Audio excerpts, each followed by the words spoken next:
Sud Radio Découverte Tourisme, Stéphane Zeremeta. Et le premier voyage de l'année 2026. Bonne année Stéphane Zeremeta. Meilleurs vœux, tous les vœux de voyage, d'escapade.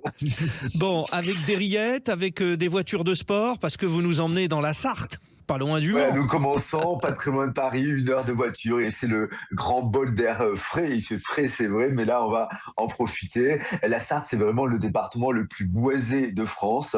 Il y a plein de chemins de randonnée, plein de sentiers pour les vélos. Donc, c'est là où on va faire de belles balades, mais aussi découvrir un patrimoine qui est très riche. La Sarthe abrite de beaux trésors de ce point de vue-là. Bon, je précise évidemment, on n'est pas dans le sud, mais Marcel Pagnol y a laissé son empreinte dans la Sarthe.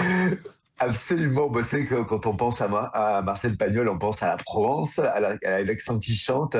Et pourtant, en fait, de 1930 à 1951, l'écrivain qui était propriétaire du moulin d'Ignières, donc il était là, dans la Sarthe. On peut d'ailleurs encore aujourd'hui voir son bureau. Et c'est ici, dans ce moulin du XVIIIe siècle, qu'on va, et au cœur de la campagne sartoise, en fait, que 2 films ont été tournés, Le gendre de Monsieur Poirier et Léopold le Bien-Aimé. Alors, l'édifice, c'est vraiment beau, le parc arboré aussi est très sympathique, on va se balader, la rivière qui le borde, c'est très bien. On peut dormir même dans une des 5 chambres, c'est ces possibilités qui s'offrent à nous. Et puis c'est vrai que ça permet de découvrir un peu le côté l'histoire déjà qui est méconnue de Marcel Pagnol en Sarthe, puis se détendre au milieu de la nature.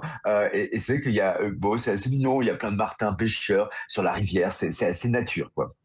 On en profite, à 5 minutes du moulin, le centre de Parcé-sur-Sarthe. Alors ce village, lui, il remonte au 7e siècle. Bon, il a été détruit pendant la guerre de 100 ans, mais c'est quand même il y a un sacré bout de temps. Et le seul édifice qu'on garde, c'est la tour Saint-Pierre, qui faisait partie intégrante d'une église. Alors je dis qui symbolise le village. Il y a une balade à Parcé-sur-Sarthe est vraiment agréable parce que il y a toutes ces maisons anciennes qui ont été reconstruites avec les pierres des fortifications. Ça date 15e, 16e siècle, 16e siècle et ça a été bien restauré. C'est vraiment très homogène architecturellement. On est sur les bords de Sarthe. Il y a un beau barrage aussi. C'est un endroit assez au calme où on va profiter encore de la nature. Et je repense aux cyclistes, aux sportifs. Les entraînements peuvent recommencer en ce premier dimanche de janvier. Et du coup, on peut continuer à vélo la visite des jolis villages à découvrir dans les environs. Ah oui, par exemple, à Malicorne-sur-Sarthe, on est seulement à 7 kilomètres du Moulin. C'est un village qui est connu pour sa tradition de faïencerie depuis le XVIIIe siècle. Donc, il y a un musée de la faïencerie, l'espace faïence. Alors, c'est fermé là pendant l'hiver, mais ça réouvrira au mois d'avril et jusqu'au mois de novembre. C'est vraiment très vivant. On va admirer des fours pour cuire la terre, mais aussi les pièces de porcelaine. C'est absolument sublime. C'est du grès, de la faïence, alors des pichets, des fontaines, un peu plein de choses. Il y a eu des expositions temporaires aussi qui sont organisées, des démonstrations de poterie et alors le village abrite aussi de belles faïenceries et on va pouvoir s'acheter de belles pièces de qualité, c'est de la faïencerie d'art par exemple de Malicorne et toutes ces techniques artisanales ont vraiment été maintenues et les pièces ce sont de véritables bijoux. Et pour nos auditeurs, voici encore une fois le plus de la sélection de Stéphane Zeremeta, Asnières sur Vègre. Alors c'est aussi une belle visite parce que alors souvent on le dit, c'est un peu le plus beau village du Maine et c'est vrai que c'est une cité médiévale absolument charmante.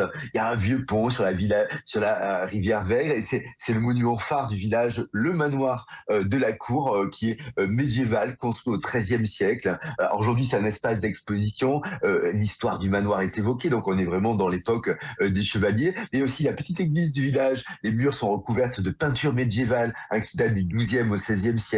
Alors c'est des scènes de vie religieuse, mais aussi de la vie quotidienne de l'époque.